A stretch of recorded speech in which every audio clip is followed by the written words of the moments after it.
¿Sabe usted que tenemos en la semana 168 horas? No más, no menos. 168 horas se nos han dado a usted y a mí para vivir. Y en esas 168 horas tenemos que trabajar, tenemos que descansar, tenemos que divertirnos, estudiar. 168 horas. Y solamente usamos de esas 168 horas una para reunirnos como cuerpo de Cristo. Y el título de esta predicación se llama La hora más poderosa de la semana.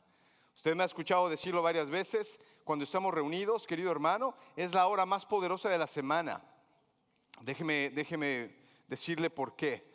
Porque además de que nos juntemos en esta iglesia en diferentes grupos durante la semana, durante otros días, incluso hoy a las 9:30 que tenemos clases, comunidades bíblicas, cada uno de nosotros nos juntamos en grupos más pequeños.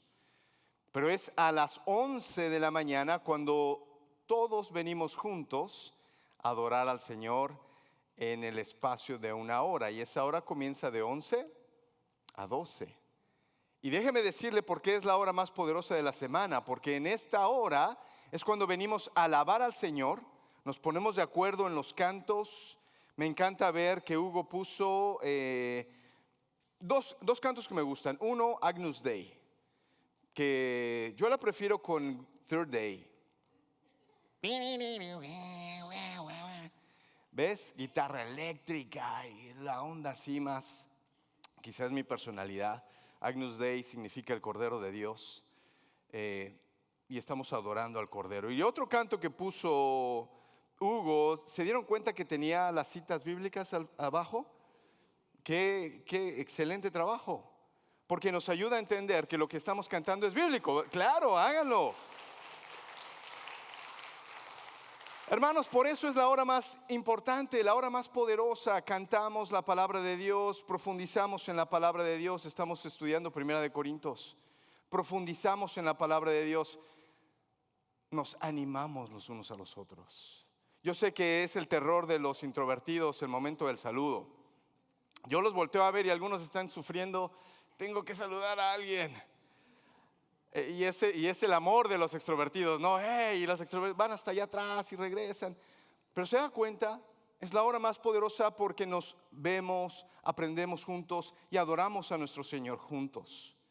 Si usted es invitado y viene por primera vez o segunda o tercera y todavía no se ha integrado a uno de nuestros grupos más pequeños, le animamos a que lo haga también.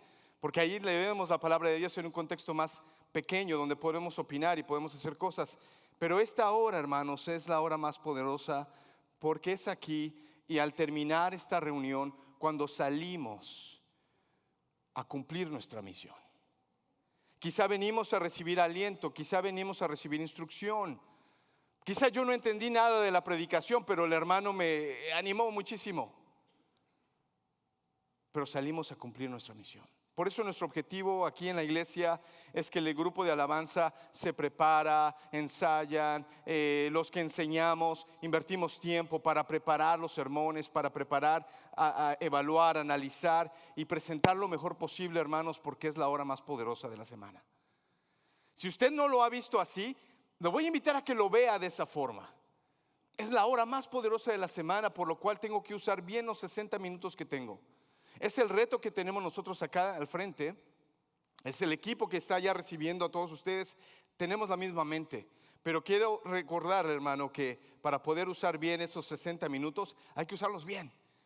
Así que, qué bueno que está con nosotros hoy. Déjeme enseñarle la palabra de Dios porque estamos con la iglesia de Corinto y la iglesia de Corinto tiene un poquito de contexto que ya lo hemos mencionado, pero hoy quiero recordarlo y voy a poner algunas gráficas quizá para que los que aprenden visualmente al final del día les caiga el 20. La iglesia en Corinto en esos tiempos, ahora que vamos a comenzar a leer, se reunían en hogares. Ellos no tenían un edificio como este, se reunían en hogares. Se reunía aproximadamente un grupo de 30 a 80 personas, dependiendo la casa, dependiendo si la persona que hospedaba la iglesia tenía los recursos suficientes, un espacio grande. Quizá era un apartamento, entonces solamente 30. Pero quizá era una casa más grande, quizá había 80. Y en algunas ocasiones vamos a ver, por ejemplo, el aposento alto, que se reunieron 120 personas. Ayer éramos más de 200 personas en Creekside y eso se sentía como el aposento alto, además del calor. Pero esta iglesia se reúne en 30 a 80 personas en casas. No sabemos cuántas casas podría haber en esa ciudad, pero también esta iglesia no tenía toda la palabra de Dios, no tenían toda la escritura, no tenían 66 libros. No tenían todo, si acaso tenían el Antiguo Testamento, 39, pero también se venían escribiendo algunas cartas, por ejemplo la carta de Santiago, que es una de las primarias, primera y segunda de Tesalonicenses, quizá Gálatas, pero ninguno de los evangelios estaba escrito, por ejemplo. Así que lo que está pasando, la carta que Pablo escribe a los Corintios, empieza a ser parte de lo que hoy conocemos como el canon, como la escritura completa, 66 libros. Esta iglesia no lo tiene. Se reúnen 30 a 80 personas, no tienen toda la Biblia, tienen el Antiguo Testamento y algunas instrucciones nuevas. Pero también esta iglesia tiene una cultura muy variada. Hay personas que son judíos, que conocen la ley de pies a cabeza, pero también hay muchos griegos que la verdad que lo que antes sabían no es muy bueno. De hecho, ellos utilizaban la inmoralidad como parte religiosa. Así que ellos aprendieron que para ser religioso había que ser inmoral. Y ellos llegan a la iglesia ahora con todo ese bagaje, todas esas ideas. Por eso mire estas gráficas que quiero mostrarle. Cuando vemos la palabra de Dios, en este caso Primera de Corintios, y queremos aplicarla directamente hacia nosotros, ese pequeño edificio es de Heights en español. Cuando tomamos la palabra de Dios y la queremos aplicar directamente, podemos cometer varios errores. Y usted lo sabe, nosotros le enseñamos a usted que hay que estudiar el contexto. Por eso esta gráfica lo va a mostrar. Ese no es un mejor método de aplicación o de interpretación. Por eso siempre hay que estudiar el contexto, saber que la carta a los primeros de Corintios se escribió para los cristianos primitivos. Y usted se acuerda que los cristianos primitivos usualmente se identificaban con un pez. Ellos no tenían la primera iglesia bautista X, pero decían, este pez nos identifica. Y podríamos identificar que esta palabra está escrita para ellos y entonces aplicarla hacia nosotros. ¿Lo ve? Por tanto, que está escrita en una iglesia, entonces somos una iglesia, apliquémoslo directamente. Y ahí también podemos cometer algunos errores. Porque empezamos a caer en el legalismo. Porque vamos a leer alguna escritura que dice, bueno, las mujeres se deben cubrir la cabeza. Ok, entonces, Heights en español, debes cubrirte la cabeza. Podemos cometer errores de interpretación. Hay otro punto que es importante analizar, y ese es el evangelio. ¿Te das cuenta? Cuando vemos la palabra de Dios, entendemos el contexto cultural, religioso, gramático, histórico y todo lo demás, y después lo filtramos hacia el evangelio, entonces podemos aplicarlo hacia nosotros. Porque cuando no aplicamos el evangelio, es decir, toda la escritura, podemos caer en errores que llevan a una iglesia legalista, a una iglesia que está haciendo cosas sin sentido, solo porque Primera de Corintios lo dice. ¿Te das cuenta? Cuando hablamos del evangelio, déjame decirte que no estamos hablando de los 4 evangelios, porque el evangelio son buenas nuevas. Y las buenas nuevas las encuentras desde el libro de Génesis, capítulo 3. Por eso que cuando hablamos de evangelio y que hay que pasar toda la escritura o toda la interpretación, toda la aplicación hacia el evangelio, estamos diciendo eso. Hay que considerar toda la escritura, desde Génesis hasta Apocalipsis. ¿Te das cuenta? Y de esa forma vamos a poder llevar a buenas aplicaciones que nos instruye la palabra de Dios. Amén. Acuérdate que decir amén es, sí, estoy de acuerdo, así es, ciertísimo. Y eso es lo que te estamos tratando de enseñar sermón tras sermón. Ahora, ponerlo en dibujitos quizá ayuda a algunos a poder decir, ok, entonces es importante ir ok, claro. Porque la palabra de Dios es viva y eficaz y es más cortante que toda espada de 2 filos. Pero cuando venimos a la aplicación, tenemos que entender qué es lo que tenemos que hacer en el día de hoy. Así que con eso en mente, y no es nada nuevo, es lo que hemos venido haciendo, pero quise explicártelo porque los pasajes que vamos a ver justamente en el día de hoy están un poquito espinosos. Y es un poquito importante, no, es muy importante entender todo el proceso por el cual llegamos a las aplicaciones. Así que abre tu palabra, abre la Biblia o prende tu dispositivo electrónico. Si tú tienes una Biblia impresa como yo la tengo ahora, que la verdad ya casi no la alcanzo a ver, pero si tienes una Biblia impresa, no te preocupes, tiene lo mismo que tienen las Biblias electrónicas. ¿Ok? ¿Es un chiste? Tengo que decir que es un chiste, entonces no es un chiste, ¿no?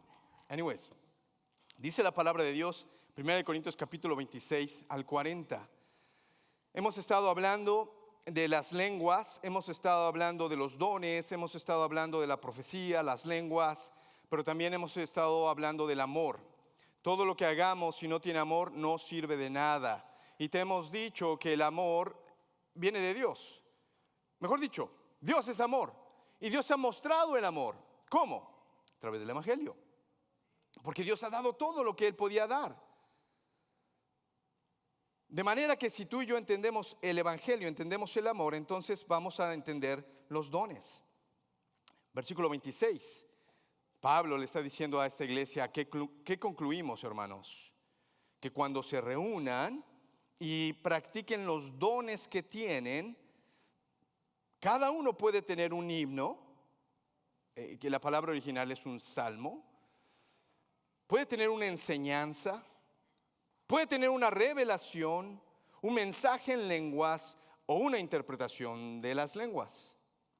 Pero todo esto debe hacerse para la edificación de la iglesia. Y ese es el mensaje importante de esta hora más poderosa de la semana, que debe ser para la edificación de la iglesia. Pablo va a terminar dando estas instrucciones, después de hablar de los dones, va a decir que sea para la edificación de la iglesia. En la iglesia tenemos cantos, buenísimo, que sean para la edificación. Marco, ¿a ti te gusta Agnus Dei con Third Day, con una banda, una guitarra eléctrica y una batería? Qué bueno por ti, pero para la edificación de la iglesia, quizá no a todos les gusta eso. Así que edifiquemos a la iglesia. Y yo, mi gusto personal, me lo guardo. Y a lo mejor lo practico en mi casa. La enseñanza. La enseñanza tiene que ir para la edificación de la iglesia. Quizá a ti te gusta que enseñemos de una forma o de otra. Pero lo que tenemos que tener en mente en este púlpito es la edificación de la iglesia. Cuando planificamos sermones, cuando planificamos quién va a enseñar, cuando planificamos cómo lo vamos a hacer, lo hacemos para... Exactamente. Porque eso es lo que Primera de Corintios nos está diciendo. Ahora, si hay algún don espectacular, si hay algo que aquí de repente alguien quiere hablar en lenguas, buenísimo, pero si no hay un intérprete, no edifica la iglesia. Entonces, no lo hacemos. ¿Dónde? En la hora más importante de la semana. ¿Ves? Entonces, la aplicación. Y quizás estoy yendo rápido, porque en el punto 2 quiero aterrizar muchas cosas. En el punto 2, la aplicación del primer punto. Es decir, el propósito de esta reunión es la edificación de la iglesia, no el personal. Pastor, no me gustó la alabanza. Checa que personalmente tus estándares en la hora más poderosa de la semana vengan a nivel 0. Lo que es beneficioso para todos. Pastor, la predicación. Ok, buenísimo. Chécate que tus niveles de evaluación estén en 0, porque es para evaluación, para edificación de todos. ¿Ves? Pastor, pero es que cuando estamos empezando nadie entra a tiempo. Ups. No, yo no digo nadie, porque hay muchos que entran a tiempo. Pero te voy a animar a esto. El servicio y la hora más poderosa de la semana empieza a las 11. Haz planes para estar en tu asiento a las 11. ¿Ves? Porque es la edificación mutua de la iglesia. Yo sé, quieres saludar a tu hermano favorito, a tu hermana favorita, quieres ponerte al día con todo. ¡Buenísimo! Tienes 167 horas más. ¿Te das cuenta? No lo tomen como un regaño, pero la verdad es que lo que está diciendo es, cuando se reúnan, hagan todo para la edificación mutua. No lo personal, no lo que a mí me gusta, lo que me gustaría. Está bien y queremos, háznoslo saber, dile un canto que te gusta, dáselo a Hugo. Buenísimo, lo podemos considerar, pero otra vez, edificación mutua. ¿Ves? Así que ahí está la aplicación, queridos hermanos. Pensemos esto cada vez que nos reunimos, vengamos preparados para esta hora, entremos a tiempo, salgamos a tiempo, usemos el tiempo de la mejor manera posible. En segundo lugar, mira lo que dice, el orden de la reunión. Ahora que vamos a comenzar a leer, quiero que pienses en la palabra callar, porque es lo que Pablo va a decir, callen, callen. Va a dar una orden al tiempo que se reúnen para edificar, es decir, ¿qué es lo que va a suceder aquí? Callen. Cuando los cantos comienzan, no hay predicación. Cuando comenzamos a alabar, no deberíamos estar moviendo cosas y haciendo, sino que más bien callemos, dediquémonos a alabar. Cuando está la predicación, los bebés pueden llorar, ¿verdad? Porque los bebés, está bien, pero los bebés grandotes, apagamos el teléfono, ¿ves? Los niños son bienvenidos, hermanos.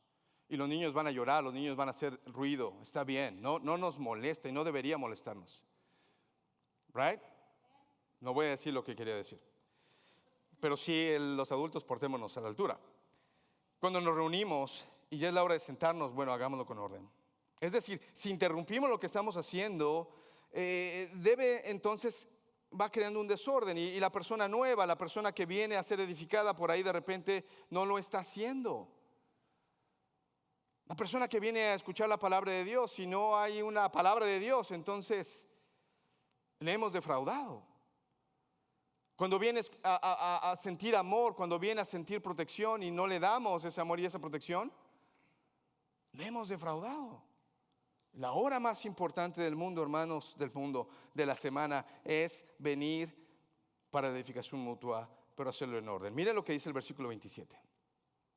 Si se habla en lenguas, que hablen dos, o cuando mucho tres, cada uno por turno. Es decir, no empieces acá y el otro por allá. Y que alguien interprete. Versículo 28. Si no hay intérprete, cállense, básicamente. O sea, la nueva versión internacional dice que guarden silencio. Ahorita así, más despacito, más bonito. Pero el griego dice, cállense. Si no hay intérprete, cállense en la iglesia y que cada uno hable para sí mismo y para Dios. Es decir, ve a casa, buenísimo. Si no es para edificación de la iglesia, mejor zip the lip. En cuanto a la profecía, el versículo 29, en cuanto a los profetas, que hablen dos o tres y que los demás examinen con cuidado lo dicho. Si alguien que está sentado, mientras los profetas están hablando, recibe una revelación, el que esté hablando, nueva versión internacional, es muy amable y dice, ceda la palabra. Pero Pablo cuando escribió dijo, cállese. Versículo 31, así todos pueden profetizar por turno, para que todos reciban instrucción y aliento, edificación mutua. El don de profecía está bajo el control de los profetas, porque Dios no es un Dios de desorden, sino de paz. Entonces, algunas aplicaciones. La enseñanza en ese tiempo en la iglesia se hacía con variedad de personas. ¿Por qué? Porque no tenían 66 libros. Porque el don de profeta, recuerda que no solamente el profeta revelaba cosas, sino que el profeta recordaba cosas. Y mayormente las hacía. Si tú estudias el Nuevo Testamento, te vas a dar cuenta que el Nuevo Testamento cita el Antiguo Testamento mucho más que cualquier otra revelación. Lo que hacen los apóstoles, los evangelistas, los escritores, están siempre ligando el Antiguo Testamento. Y si has tomado una clase conmigo, sabes que hay un montón de referencias desde Génesis, Apocalipsis, que se conectan. Por eso el profeta cuando hablaba tenía que hablar lo que la palabra de Dios ya había dicho y entonces le recordaba, aunque en algunas ocasiones venía una revelación nueva. Perdonen, casi que quiero estar mirando para este lado, porque todo el mundo está acá. Bueno, no todo el mundo. Pero a ver si lo hacemos un poco más balanceado para que el predicador aquí tenga más, va a tener tortícolis. Entonces los profetas, hermanos, tenían que hablar la palabra de Dios, y entonces si de repente, como dice acá, había una revelación, algo nuevo, algo para la iglesia, los profetas tenían que callarse y entonces escuchar. Pero algo importante, mira lo que dice el versículo 29, no solamente escuches, sino que el resto, ¿qué es lo que tiene que hacer? Examinar. ¿Examinar qué? Lo que se ha dicho. ¿Examinarlo con qué? No con lo que a ti te gusta, sino con la Escritura. Y para poder examinar bien, hermano o hermana, ¿sabes qué tienes que hacer? Conocer la Escritura. De Génesis, Apocalipsis. Porque a veces nuestra tendencia es solamente juzgar en base a un libro, en base a una sección de libros o en base a mi libro favorito. Pero no, la orden que nos manda el Señor es examinar en base a toda la Escritura. Porque al final del día el Evangelio es el mensaje principal de la Biblia. El propósito es glorificar a Dios. Pero tú vas a ver el Evangelio en todos los capítulos de la Biblia. Pastor, ¿pero dónde está la cita de cada? Te estoy diciendo, el mensaje, el propósito, la idea principal es el Evangelio. Si no, mira el ejemplo de Berea, en Hechos capítulo 17, versículo 11. La iglesia en Corinto no tenía seminarios. La iglesia en Corinto no tenía YouTube, no tenía Logos, Electronic Library, concordancias, todo ese rollo. No lo tenían, pero tenían que estar atentos para examinar. Mira lo que hacían los de Berea. Dice la palabra de Dios en Hechos 17, que estos hombres de Berea eran más nobles que los que estaban en Tesalónica.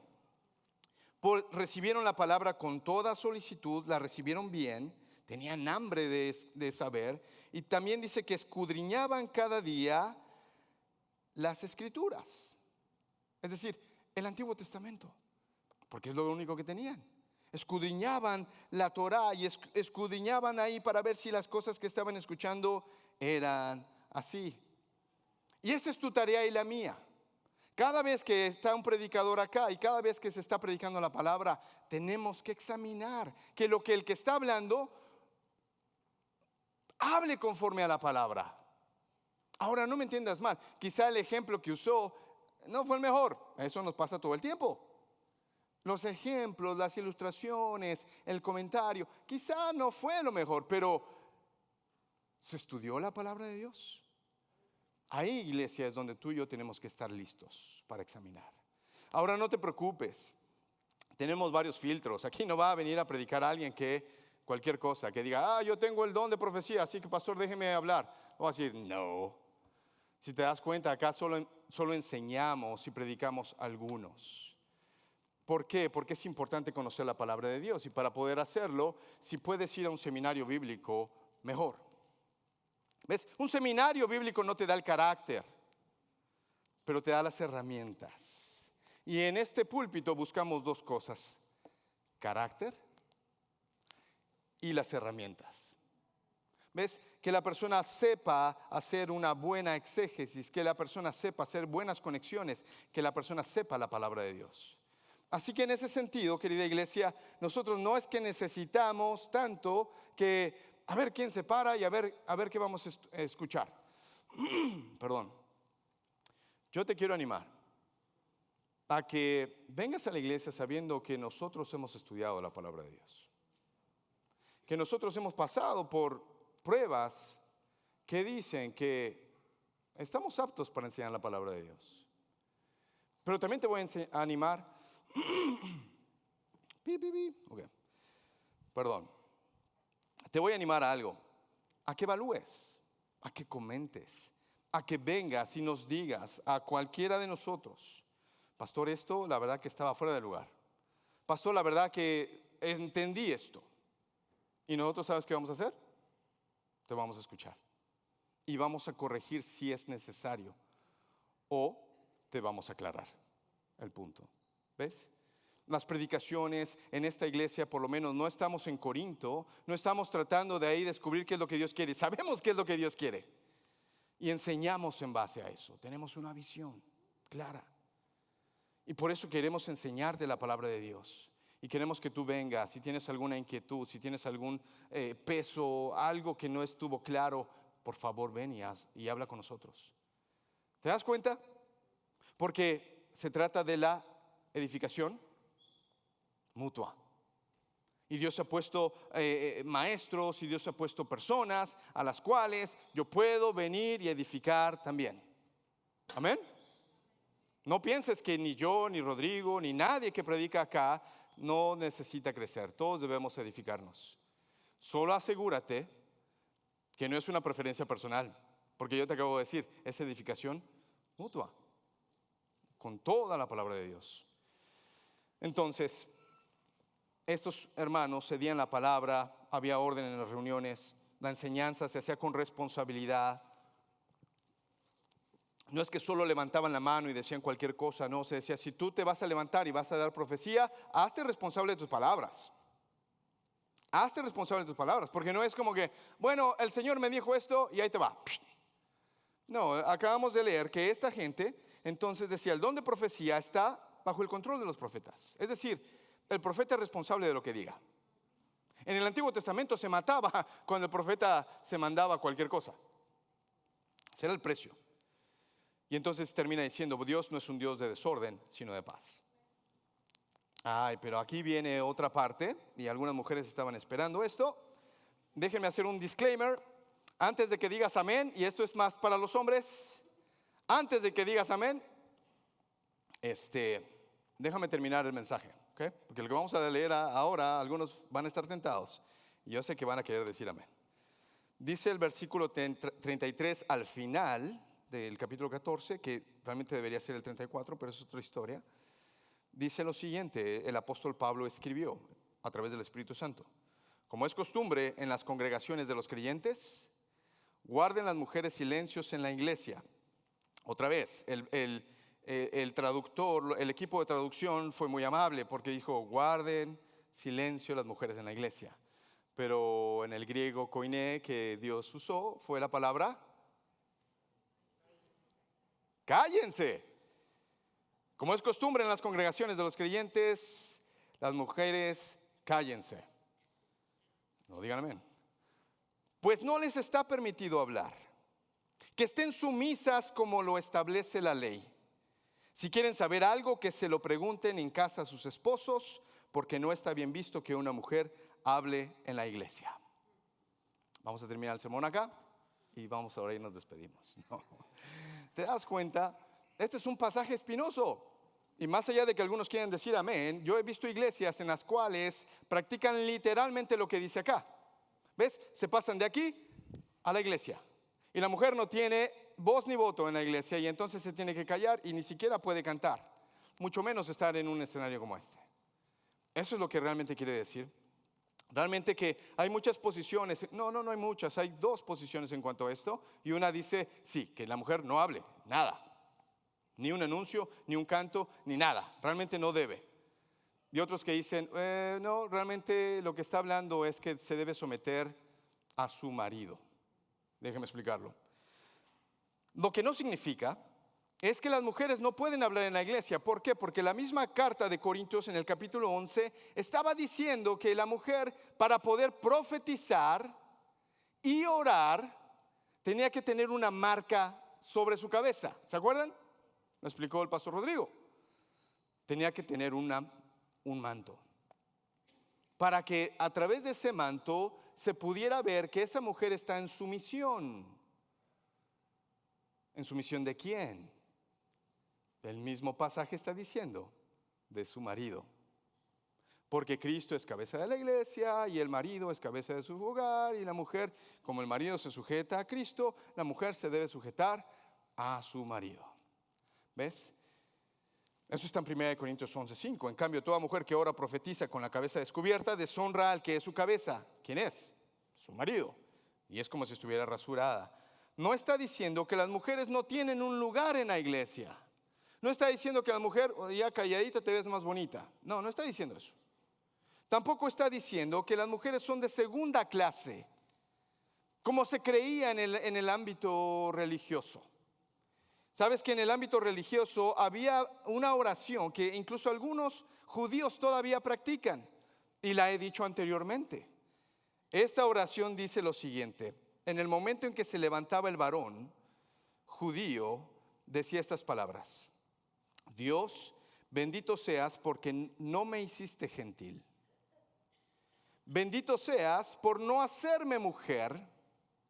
Bendito seas por no hacerme un esclavo. ¿Cuántos dicen? No, no es cierto. Pero algunos hombres están pensando así: ay, yo no soy mujer. Mujer, míralas, todas emocionales. Mujeres, míralas, todas así. No está diciendo eso el pasaje. Los judíos defienden esta oración diciendo: lo que pasa es que el gentil no tiene tantas responsabilidades como yo, varón, las tengo. La mujer no tiene tantas responsabilidades como yo, varón, las tengo. Y el esclavo tampoco tiene tantas responsabilidades como yo, varón, las tengo. Por eso entonces la mujer, al tener menos responsabilidades, lo que te estás diciendo es: eres de segunda clase. Pero la palabra de Dios no dice eso. La palabra de Dios no está diciendo eso. Mira lo que dice Gálatas 3, 27 y 28. Y es un pasaje hermoso que a mí me encanta ver cómo es que debemos interpretar y después conectar con el Evangelio para que el Evangelio realmente nos diga qué es el plan de Dios. Gálatas 3, 27 y 28 dice: porque todos los que han sido bautizados en Cristo se han revestido de Cristo. Los que han aceptado a Cristo como Señor y Salvador. Y una vez que has aceptado a Cristo como Señor y Salvador, ya no hay judío ni griego, esclavo ni libre, hombre ni mujer, sino que todos ustedes son uno solo en Cristo Jesús. Amén. Ya no hay distinción. Todos tenemos el mismo valor, hermano. Debajo de la cruz el terreno es plano. No hay escaleras. No hay escaleras. Pero sí hay orden. Porque lo que sí está diciendo es que entonces tenemos que estar en ayuda mutua y tener orden. Y ese orden está reflejado tan temprano como en Génesis capítulo 2, que también cuando estudiamos el capítulo 6 de 1 Corintios lo hablamos. El orden de la creación. Porque Adán fue creado primero. No lo voy a repetir todo, no tengo necesidad de leerlo. Adán fue creado primero. Y después en todos los animales él tuvo la tarea de ponerles nombres. Y les puso nombres. Y dice la palabra de Dios en Génesis capítulo 2. Alguien dijo: está hablando en lenguas el pastor. No, es que si no hago eso mi lengua no se afloja. En Génesis capítulo 2 entonces dice que no se halló ayuda idónea para Adán. Y entonces Dios puso a dormir a Adán y de su costilla hizo a la mujer. Y ella es carne de tu carne, hueso de tus huesos. ¿Ves? Y entonces Dios se va a encargar de poder decir: el hombre fue creado primero. Mujer, tú fuiste creado de él. Por eso nosotros parecemos barro y ustedes son hermosas. Nosotros como barro, como tierra, como... Pero también va a decir en el orden de la caída, la mujer también cayó primero. Pero ves, eso no es necesariamente lo que puso el orden. Ya el orden estaba hecho. Por eso es que entonces Dios dice: mujer, vas a tener que estar sometida. ¿A quién? A tu marido, a tu esposo. Mujer soltera, ¿qué vas a decir? ¿Y ahora yo qué hago? Tienes que estar sometida. Entonces no es tanto un asunto de valor, sino es un asunto de orden, es un asunto de respeto. Mujer, ¿por qué no debes hablar en la iglesia? Recuerda que estamos hablando de los profetas. Los profetas se levantan y explican. Y si alguien tiene algo, el profeta que se calle y entonces alguien que explique. Está diciendo: mujer, si tienes preguntas, si tu esposo quizás el que se levantó a hacer una revelación o una profecía, no te levantes y contradigas lo que está diciendo. Porque más allá de que él esté en lo correcto o no, Hay un valor importante y se llama respeto. Por eso va a decir, si hay ropa sucia, esa es versión Marco Murillo, si hay ropa sucia, lávala en casa. El orden es importante, el respeto es importante. Quizá, mujer, ganaste puntos teológicos, buenísimo, pero no estás respetando a tu marido. Y hay un hermoso libro que alguien publicó y se llama Amor y Respeto, donde la clave en el matrimonio es que, mujer, sométete a tu marido, pero no es un sometimiento ciego, sino que es un sometimiento en base al respeto. Respétalo. Pero yo sé más que él, pastor. Pero tú no puedes cambiar el orden de Dios. Buenísimo que sepas. Y es más, mujer, aprende. Aprende, ve, estudia, interpreta. Sé una teóloga. Pero a tu marido debes respetarlo. Los hombres dicen,